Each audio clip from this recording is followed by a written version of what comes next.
It's lesson 10, part 2, and we've been talking a bit around some considerations when we're going to be self-employed. So one, talking about whether we're going to build our own applications, buy versus buy and customize.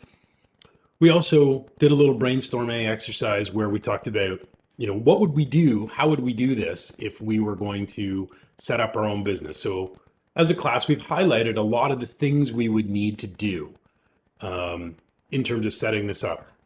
I'm going to show you a few resources, a few places you need to go. So somebody mentioned, so I think Rachel mentioned licenses. So you can register a business name with the province here.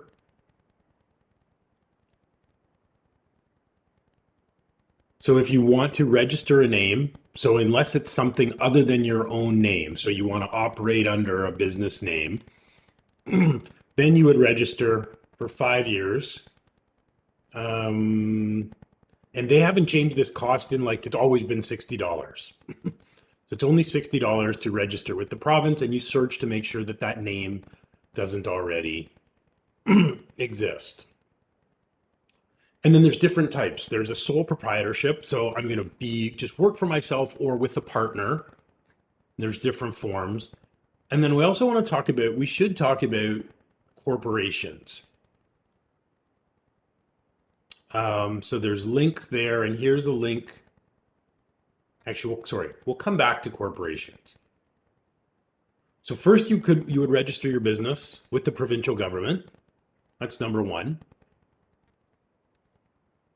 The other thing that you may do as a registered business, it's probably worth it, is to register for an HST number. So it says you have to register if you are not a small supplier. So what do they define a small supplier? You are a sole proprietor, so you're a single owner or a partnership, and your revenue is less than $30,000 in any single calendar quarter. So if you're making less than $100,000 a year, you don't need to register for and charge HST. However, many sole proprietors, many people making less than this, do choose to still register and get an HST number. Does anybody have any experience of working with an HST number? What are the reasons or benefits to do so?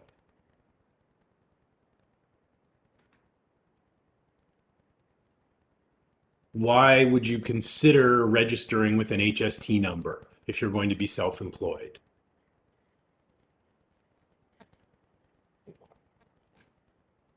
Anybody have any experience with this?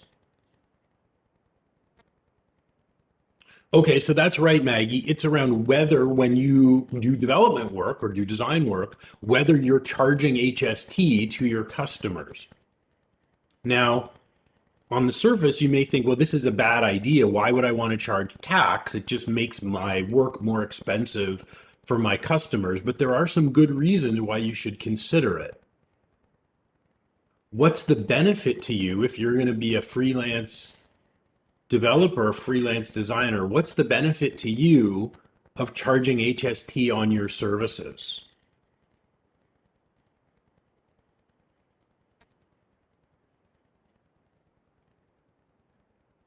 Right, Maria's right. So it means if you register with HST, yes, you're going to charge tax to your customer, which you then send to Revenue Canada, you send to the federal government. But as Maria says, you can deduct all of the HST you pay on your business expenses. So what would be some examples of things that you would be paying HST on as a freelancer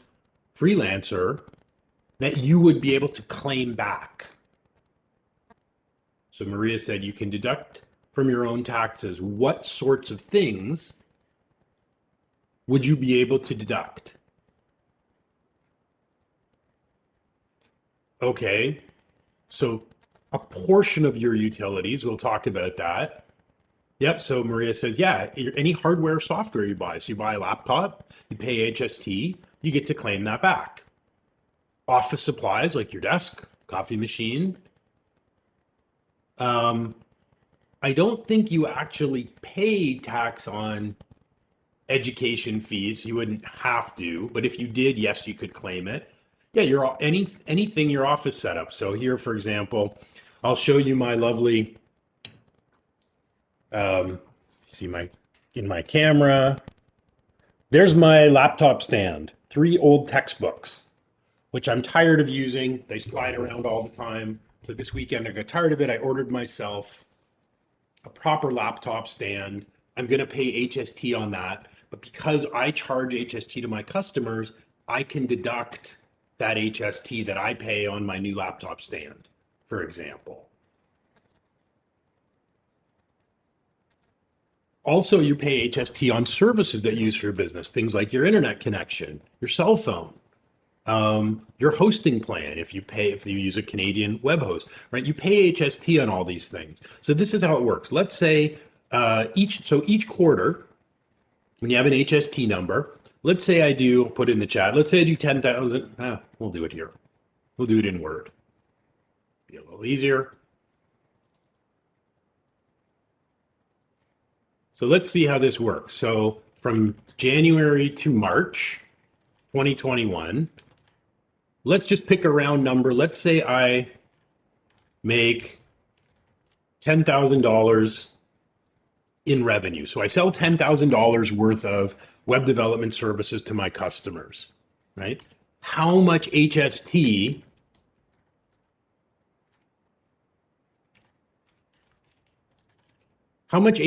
would I charge my customers on $10,000 per quarter? What's the percentage of HST we pay in Ontario?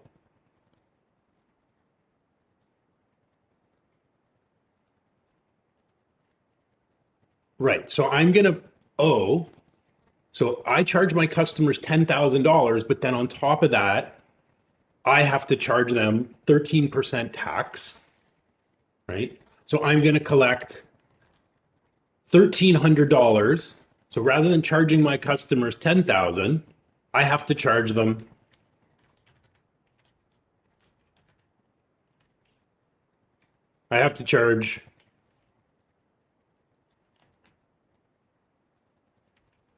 $1,300 in total. $10,000 I get to keep. $1,300 is tax that I owe to the government. Yeah, Maria also says client meetings, right? So I go for lunch with a client, I have to drive there. So all of the HST I would pay on that. So let's say I spend $500 in expenses. Bills, client meetings, travel, etc. So in this case, I pay $6,500 in HST. So how much HST do I owe Revenue Canada by the end of April? Right? It's actually coming to the end of the quarter. On Wednesday, I'm going to have to calculate my HST. So I've charged my customers $1,300. I've paid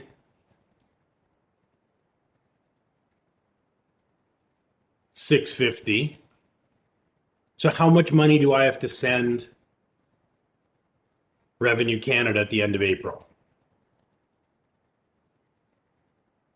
If I've charged $1,300 in tax and I've spent $650 in tax myself on business expenses.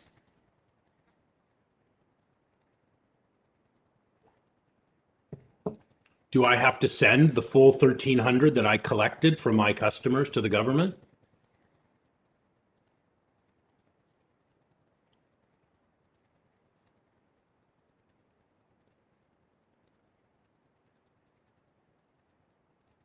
So I collected this in tax, but I spent this in tax on business expenses.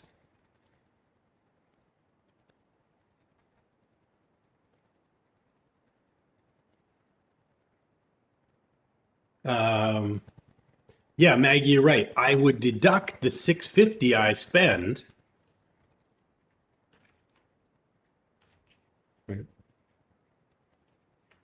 So even though I charge my customers, I collected $1,300 in tax when I billed my customers, I get to deduct all of the HST. In effect, I get back all the HST I spent. So businesses don't have to pay HST. Only individuals pay HST. So I get to deduct my HST expenses that I collect from my customers. So this is why it makes sense to register for an HST number and submit a quarterly HST return to Revenue Canada. Now, if I don't bill my customers anything, let's say I have no business, but I still have my expenses, then I would actually claim an HST refund and the government would send me a check for all of the HST that I spent. So there's a little bit of time involved, and it does make your services more expensive to your customers, because instead of charging $10,000, you've got to charge them the $10,000 plus the tax portion. But this allows you to claim, if you have an HST number, you get to claim back all the HST on your business expenses. So this is optional if you are making less than $30,000. It's quite a bit of money. If you're self-employed, you're probably going to meet this requirement, $30,000 in any single calendar quarter. So you do not have to register, but it's kind of worth it because you get all of you don't pay HST on any business expenses when you have an HST number. So if you are self-employed, even if you're not making lots of money, it's worth considering registering for an HST number for this reason. Does anybody have any questions about that? Does this make sense?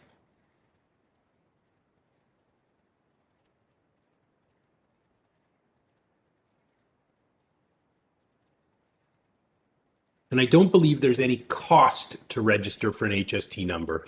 There's just the time each quarter, so 4 times a year, you have to calculate how much HST did you charge and how much HST did you pay, and then you have to file a return, which you can do electronically through your online banking portal.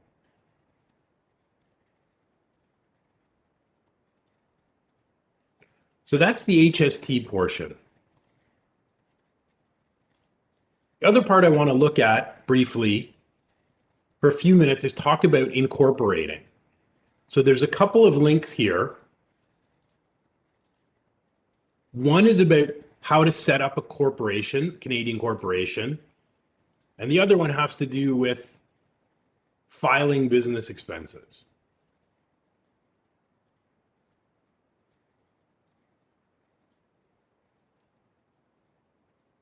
Go away, toolbar.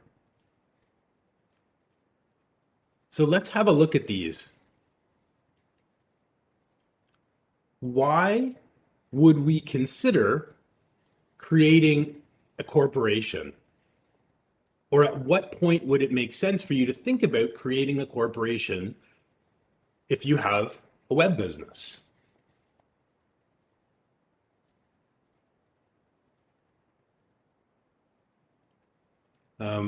One of the reasons comes back to something Maggie mentioned earlier about protecting yourself from unhappy customers. It's one of the big reasons to think about incorporating. What's the difference in dealing with a customer if you are just a self-employed person versus having a contract with them as a corporation? Right. When you create a corporation, the corporation is a legal entity. So for liability purposes, you are not personally liable. Your personal finances, so if you have an unhappy customer and they sue you for damages. If Maggie has a contract with me as a customer, I'm the customer and I'm not happy with Maggie's work and she damages my business, I can sue her personally. And that could affect her own personal assets and personal finances. If Maggie has a corporation and I have a contract between me as the customer and Maggie's company, if I'm not happy, I can only go after Maggie's company and the assets, can't go after her personally.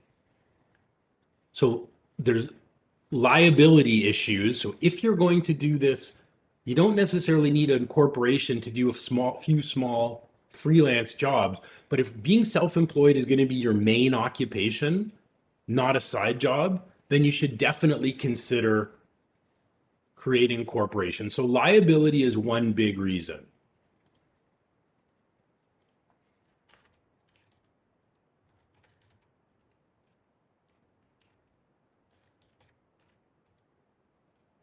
So I'll make a quick list here. So we've got liability.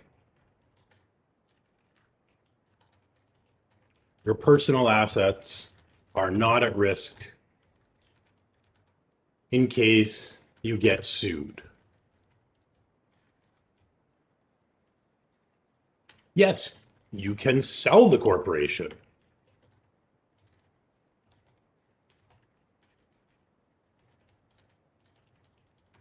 So if you do really well, somebody might come along and offer to buy your company from you. That's a great reason. Why else should you consider, if this is going to become like, you're saying, this is how I'm going to make my living, like I did for a long time, for 12 years before I started teaching. I'm going to be full-time, run my own business.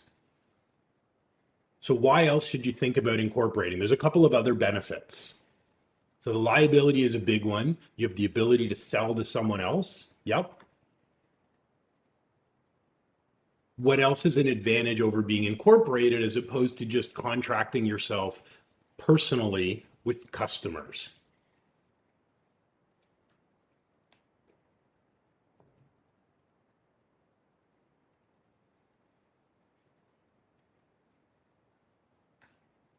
Aha, okay. That's really important. Right? And a corporation, it's its own legal entity with its own finances. So it has nothing to do with your own personal finances. You need to have your own company bank account. You file your own corporate tax return. It has nothing to do with your own personal finances. Yep, so you've got that separation. It's a great answer, Maggie.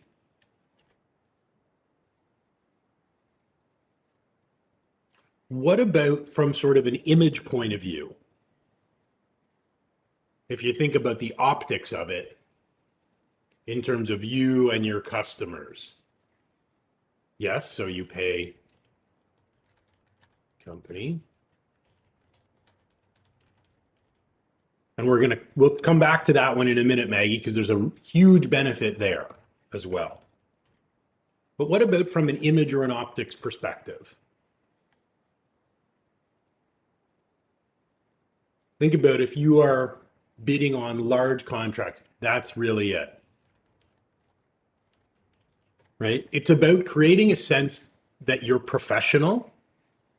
If you're dealing with big corporate clients, especially, they're going to be reluctant to maybe sign big contracts with just an individual freelancer. If you have a company, there's that legal protection. It creates a more professional image. Okay, in a sense that you've committed to being in business, and if your client needs you down the road, your plan is to still be in business. Now, paying the company, not the person, this is important. Who pays higher taxes, individuals or corporations?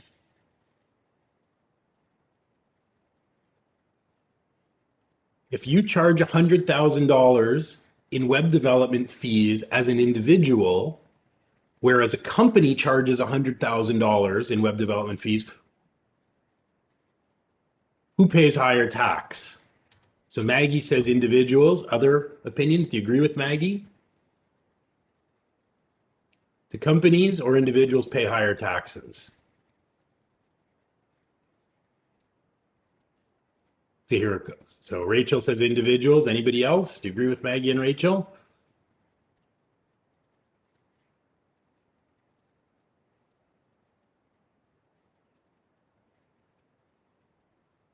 Janelle says company. Any other opinions?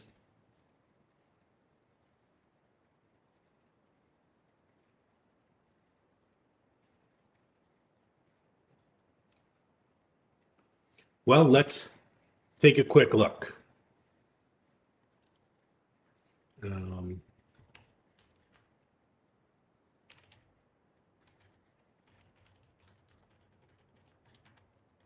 Let's look at personal income tax rates in Canada. And then we'll look at corporate tips.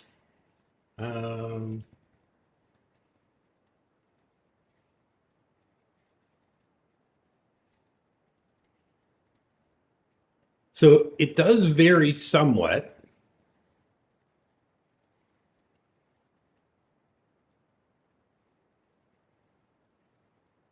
So 15% on the first 50,000, then 20%, 26, 29%.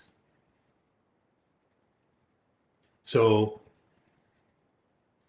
20% once you hit 50,000, basically $49,000, you're paying 20%. Once you hit 98,000, you're paying 26%.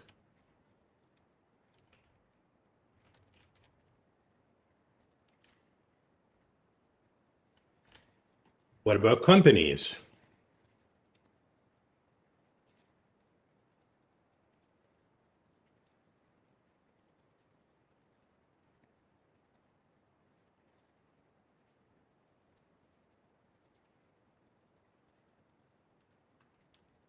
Let's look here. So in Ontario,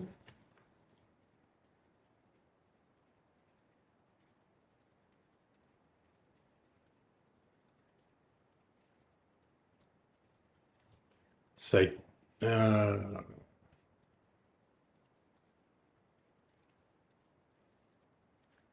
the basic Ontario income tax rate is 11.5%.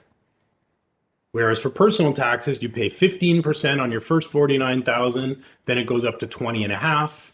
And if you get over 100,000, it becomes 26, 29%. In Ontario, it's 11.5%. And there's a deduction for small businesses, 3.2%. So companies pay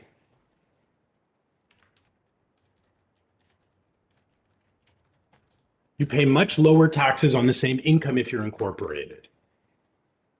Okay, so you get to keep more of the money you make if you're incorporated. So there's a lot of advantages here. However, there are also some costs. So you have to keep in mind, according to this, it seems like a no-brainer. Well, if I'm going to be a freelancer, it makes much more sense to incorporate it. There are 2 and potentially 3 costs. Well, I guess there's a number of costs involved in incorporating. Some of them are one-time costs to create the corporation, and some of them are ongoing costs. Can you think of what costs you would incur that you have to balance this against? What would be some of the things involved that you'd have to pay for in creating and maintaining your own corporation?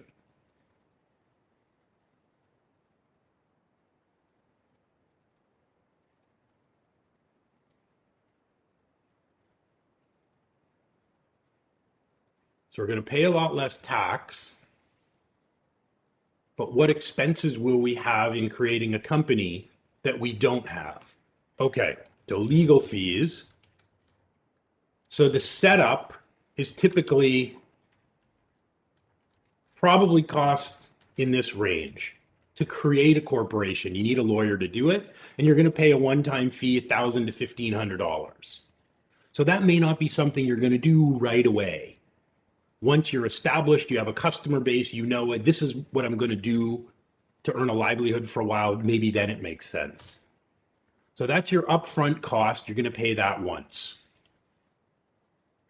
There are some ongoing costs you're going to have each month or each year in addition to creating your corporation.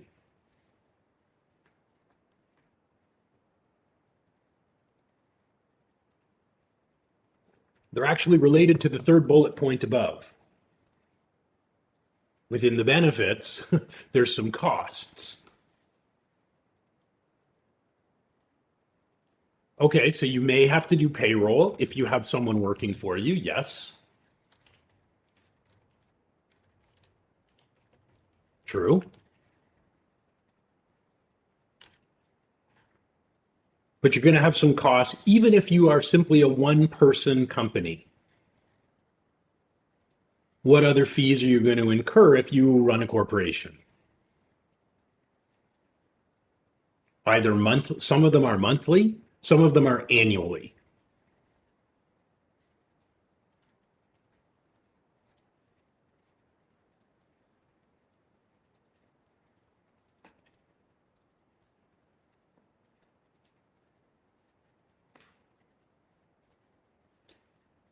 So we mentioned earlier, you'd have separate company banking.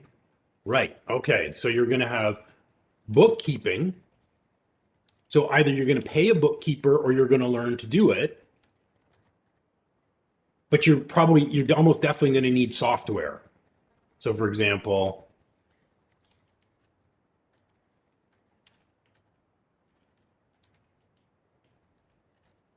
I've used QuickBooks forever for doing my company books. QuickBooks license, I actually bought a license, it's about $200. They have, software as a service now, but it's more expensive. It's like 15 or 20 bucks a month. So over a few years, you wind up paying a lot more by doing it online. Same with a service like FreshBooks. So you need software, whether you're paying for a service or you're buying a software package. Okay. Maggie mentioned taxes. So every year, you need to file an annual corporate tax return. And you need a licensed accountant to do this. You can file your own personal taxes, but you cannot do corporate taxes because they need to prepare audited financial statements.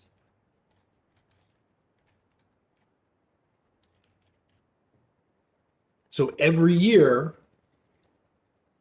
so what's the difference in what it costs? Like I just had my accountant does both my personal taxes and my corporate taxes. He's finished my personal return. It was I think it was $231, including tax. How much do you think it costs for a corporate return? Roughly. Camilo, I'll come back to your point in a minute. Maggie says double. Any other guesses? How much my corporate tax return typically costs if my personal return costs a couple $100s?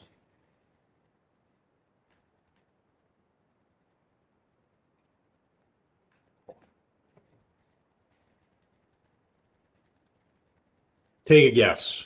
What does an accountant typically charge for a small business, small corporation annual tax return? I'll give you a hint. It's more than that. Maggie suggested double, like $400 or $500. It's actually more. Give me your best guess in the chat.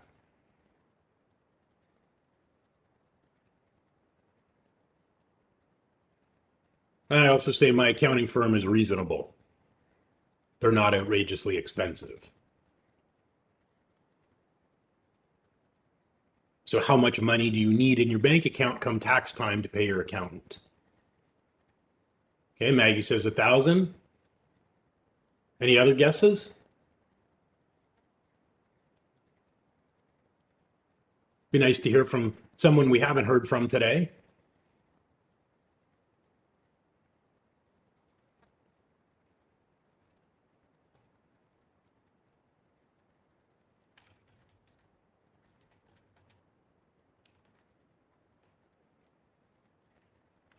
Again, that's a more accurate guess, Maggie, probably in this range.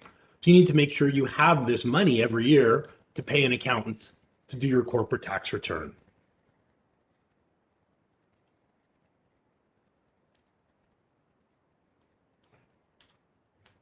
You also need your own corporate bank account.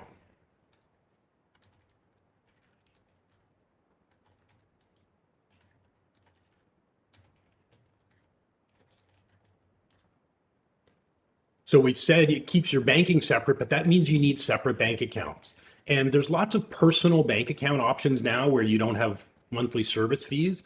Either, online banks like Tangerine or PC Financial, they don't charge banking service fees. Or many banks, if you leave some money, a certain amount of money in your checking account, they will waive the monthly fees. That doesn't really exist with corporate bank accounts. When I was doing corporate banking at TD, they were charging $19 a month in service fees, which is quite a bit when you think about it over the years, how that really adds up. I've moved to a credit union and they now charge, I think, $9 a month. But you're going to pay those bank fees in addition. Now, Camilo mentioned one other benefit we didn't really talk about.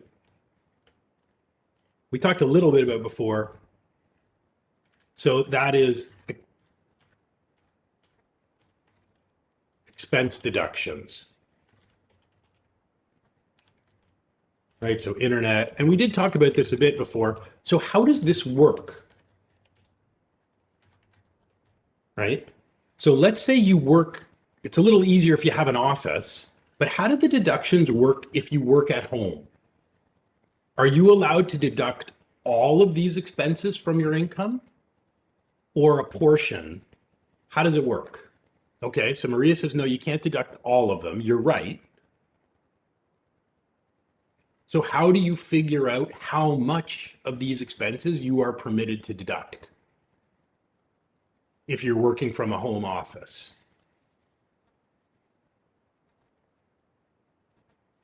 Does anybody know how this works?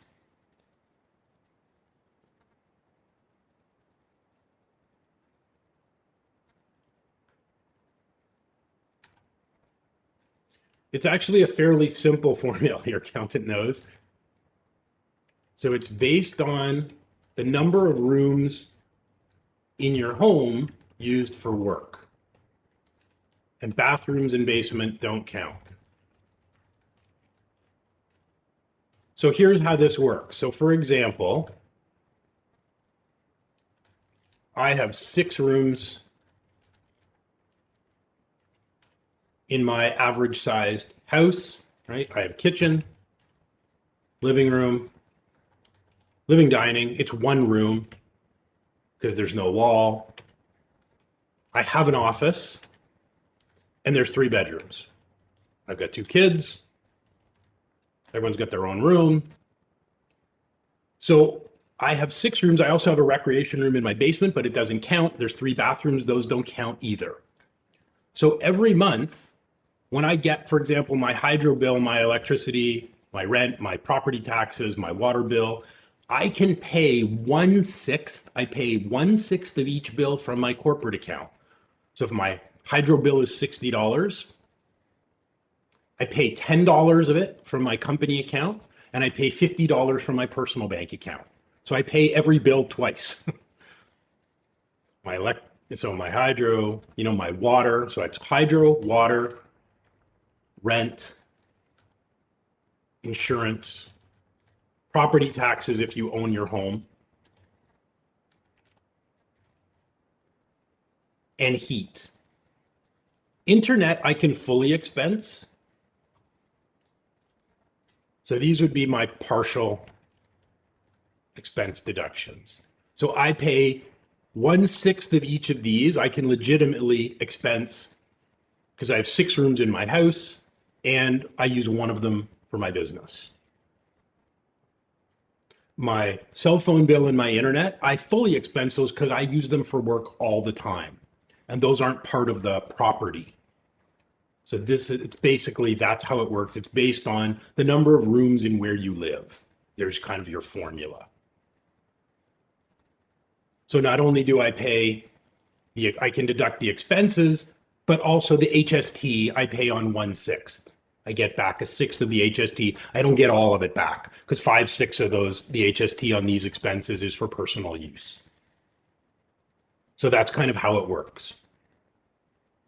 So when you're starting out right away, you may not want to pay these costs. You may say, I'm going to freelance and see how it goes, but I don't want to spend, $1,000 on legal fees, pay the monthly bank fees, as well as pay, for bookkeeping software, as well as paying an account for my corporate tax return. I don't want to do all that. So incorporating when I'm just getting started, it doesn't make sense. But my strong recommendation is if you're freelancing and you start to get busy and it looks like you're going to be successful and it's going to be a full-time occupation for you, then you should incorporate. So for example, I continue to pay these costs now, even though my full-time employment is with the college. I still have my company. So I'm still legitimate. I still do some small projects. I'm legitimately allowed to write off these expenses every month. And even after paying my accounting, bookkeeping, banking fees, it's still financially advantageous, in addition to the fact that it's more professional and I have the limited liability. So for all these reasons, it makes sense for me to keep my company. The other thing I didn't talk about, one more thing about incorporating, is you can leave money in the company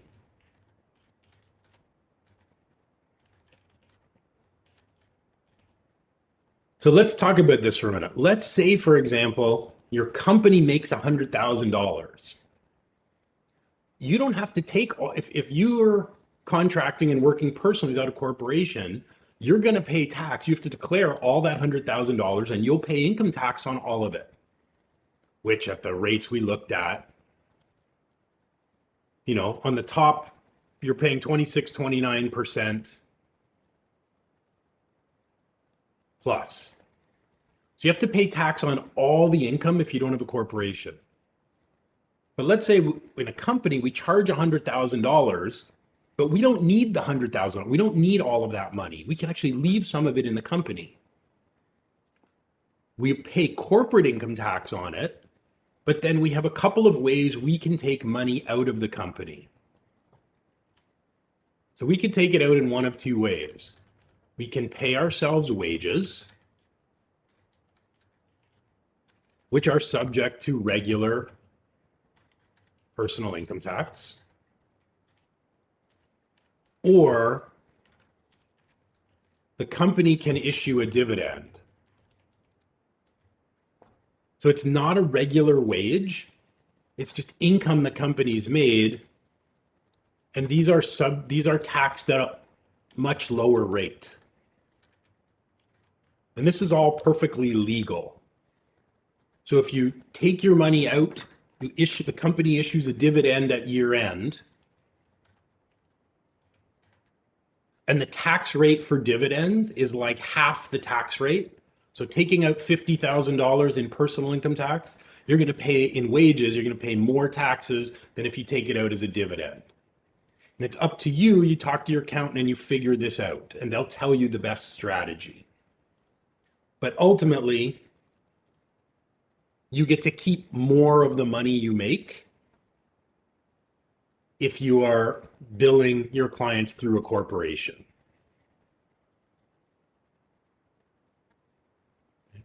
I will put all this up on Blackboard. So it's not an immediate discussion. It's not really something you need to think about right away.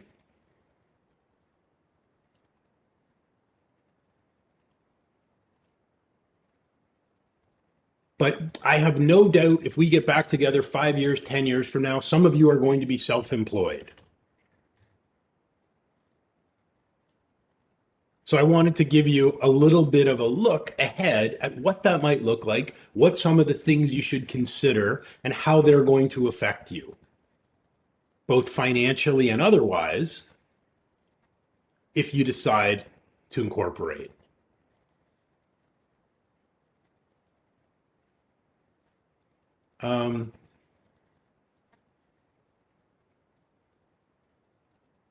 Does anybody have any questions about this process? Anything you'd like to know or you're curious about, since I've been through it and kind of run my business this way for a long time. So I'm not an expert, but I may know and probably know enough to be able to answer questions you might have.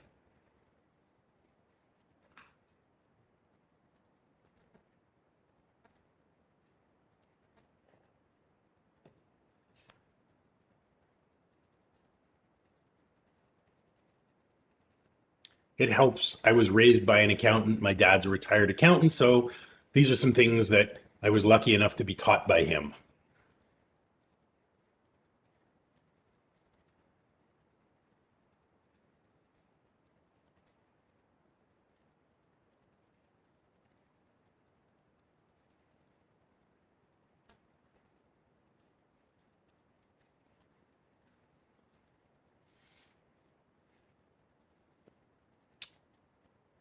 Okay. We still have a few minutes. We can do this activity briefly. There is a link here on Blackboard to a slide deck. It's going to do this in breakout, but we don't have to. You can just do this on your own. So open up the slide deck. I'll put the link in the chat as well. You can edit it in your browser. We can do this briefly, but still, I think a useful activity. How many slides have I got here? A lot. So choose any slide, and I want you to put a couple notes on here and add your name, pick any slide at all, and tell me what would you do, how would you respond? How do you respond when you deal with this scenario? So I've outlined a scenario, pick any slide, and add your name and some brief notes. What do you do in this scenario? Okay, 5 minutes should be enough time. So I've outlined a dozen different scenarios. So pick one, doesn't matter if you're working in the same slide as someone else. Add a couple notes. What do you do in this case?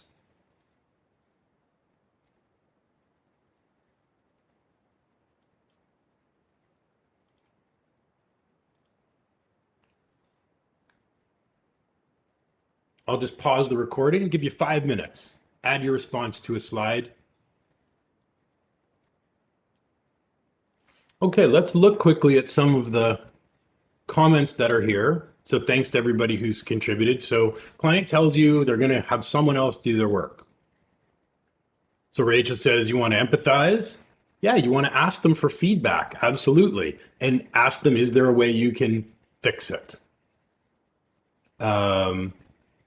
Yep. So ask if there was something you want differently so you can learn from it. Apologize to them, right? I find don't burn your bridges. You may be hurt or angry that a client is going elsewhere. Many times when I've had clients leave, I've wished them well, and I've had many clients actually come back to me later. So stay professional. I think that's a great approach, Rachel. Okay, so this is a tricky one, right? You're used to dealing with someone, and all of a sudden you've got to now deal with a new person in a place you already have a relationship. So Rebecca says, you want to try to establish a rapport, but continue working as it was previously. And yeah, make sure that they're aware of any of your agreements and documentation before that person came along. That's a really good point.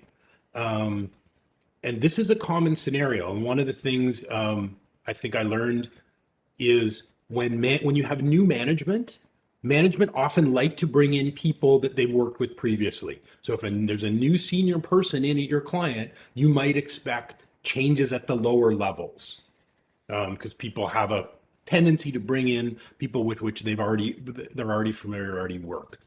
So I think that's a great suggestion. Thank you for that one, Rebecca. And yeah, referring to the existing communication is an excellent strategy. hey, client owes you money, but they want you to keep working. So yes, make sure you've got a contract, make sure you get an advance. Yeah, so you might need legal help. And in general, my suggestion here is do not continue to work for a client that owes you money. You're just going to dig yourself in deeper and they're going to wind up owing you more money. So I think politely you want to tell them, I'm happy to do the work, but we've already done this work and we need to get caught up on that, on the balance owing for that before I can commit more resources to doing more work. So you nicely say, I'll do the work, but I'm not going to do it right now. And if people aren't going to pay you now, you don't want to do more work for them and have them owe you even greater amounts, in my experience. That doesn't typically end well. So thanks for that, Maggie.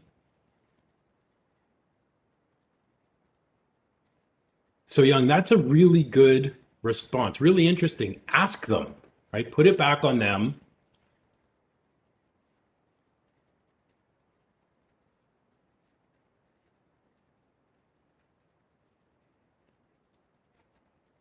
Okay, so that's a really interesting suggestion. Yeah, make sure, try and clarify if there's any sort of misunderstanding. Make sure you're communicating the process properly. Yep. Any other thoughts around this one about dealing with an angry or a rude customer? I think that's a great suggestion, So Young.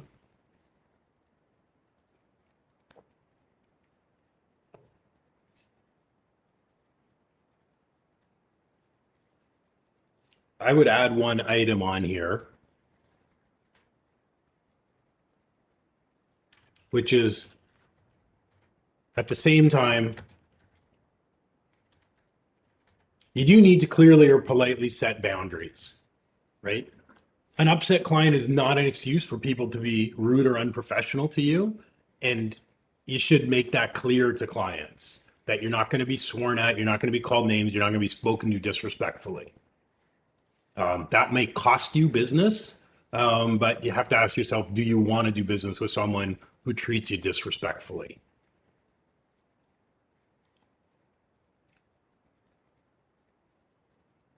Okay, so yeah, client points out major error. I've had this happen. Yep, it's great feedback. And things that are wrong, yeah, we can fix it. Janelle, that's a good question. I think you'd only need to call police, which I've never had to do if you were threatened, for example, but simply because someone was rude or yelling at you, probably wouldn't rise to the level of severity where you'd have to get the police involved. But you could clearly, I've said to clients before, I'm not going to be yelled at. I understand you're upset. I'm happy to talk about the problem. Please call me back when you calm down and you're willing to look at a constructive resolution to the problem. I'm happy to fix it, but I'm not going to be called names or yelled and screamed at. Not by you, not by anyone. So if you're firm but polite and just tell clients, there may be times where you need to postpone the conversation until they're a little bit calmer. Yeah, here, Ivan, for sure. Apologize is the first step. And do you need to reprimand them? Absolutely. Yep. And you might need to consider letting them go if they don't take responsibility. Great suggestion.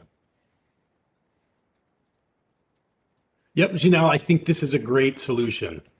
Client asks for something, be honest, tell them, I'm going to have to figure this out, right? So and time is the big one, right? I'm going to need time. And most projects are going to have some element of this, where you're doing something you've never done before. It still happens to me on virtually every project.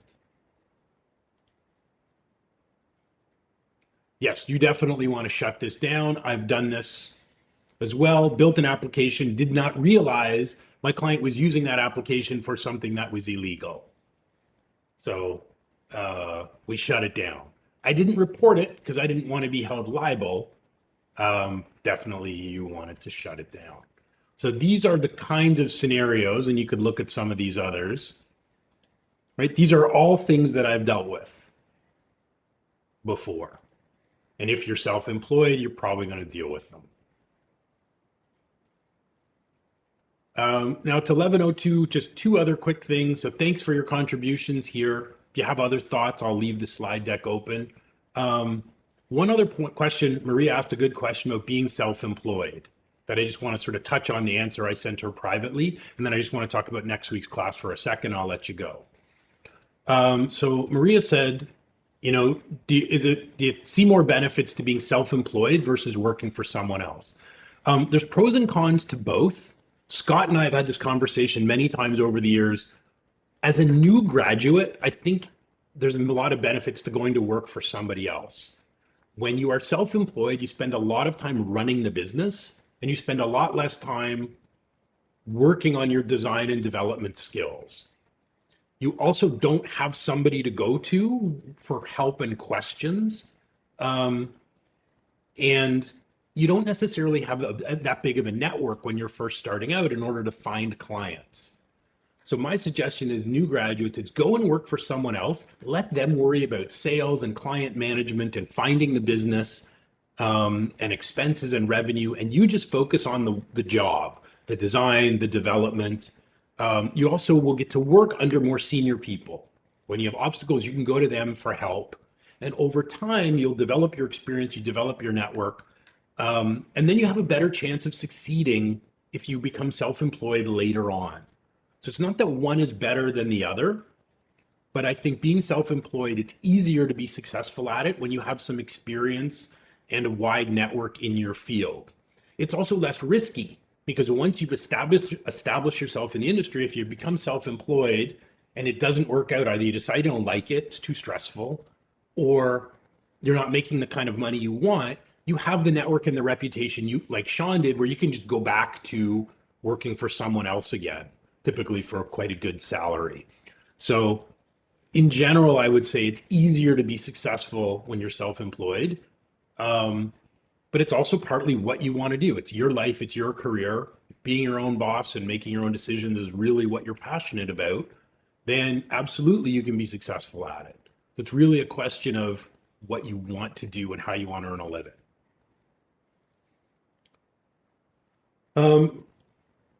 So for next week's class, we are going to talk about quality assurance, but we're also going to start next week, and I'm just going to draw random order. The start of next week's class, I want to see just a quick demo of each team's web application. I know it's not finished. We've got 3 weeks to go, but where is it at so far? So we'll try to start right at 9 next week. Yes, I've kept you, but in fairness, we couldn't start right at 9 because there were only a few people in the room. So let's try to get started right at 9, and that way we can try to finish. And I want to just each team, it's not graded, but I want each team to do a quick run through, do a screen share and show us how is your ManUp site coming along so far. So we'll do that. I will post an announcement and send out the order that we're going to do that in next week. I'll just draw it randomly. And I think that's it for today, folks. So thanks for joining and your presentation. I hope this was helpful in terms of giving you a window into some of these things about dealing with clients and potentially being self-employed. I hope it was helpful for you. And I will see some of you Monday, and I'll see everybody else on Thursday. I will have my Blue Jays shirt on for opening day. Okay, have a great rest of your day, and I will see you all shortly.